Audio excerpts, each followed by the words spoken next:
এবার দেখে নেব ক্রিকেটের খবর আমাদের বিশেষ সেগমেন্ট প্যাভিলিয়ন এন্ডে।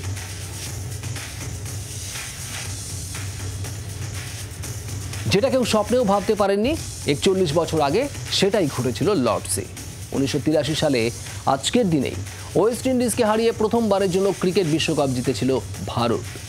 ক্যারিবিয়ানদের ৪৩ রানে হারিয়ে ইতিহাস গড়েছিল কপিল দেবের নেতৃত্বাধীন ভারতীয় দল। প্রথমে ব্যাট করে ১৮৩ রান করেও ভারতীয় বোলারদের দুরন্ত পারফরম্যান্সের জেরে ম্যাচ জিতে চ্যাম্পিয়ন হয় ভারত। সেই দিনের স্মৃতিচারণ করতেই এক্স হ্যান্ডেলে ছবি পোস্ট করে ভারতীয় দলকে সম্মান জানালেন বিসিসিআই সচিব জয় শাহ। ভারতীয় ক্রিকেট বোর্ডও এক্স হ্যান্ডেলে পোস্ট করে ভারতীয় দলকে সম্মান জানিয়েছে।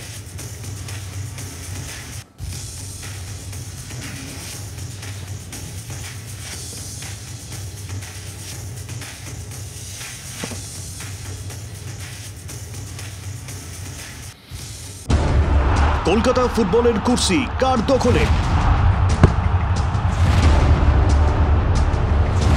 তিন প্রধান নাকি নতুন কোনো ডার্ক হর্স? ৩ মাসের জমজমাট ফুটবল যুদ্ধ, বাঙালির ফুটবল আবেগ,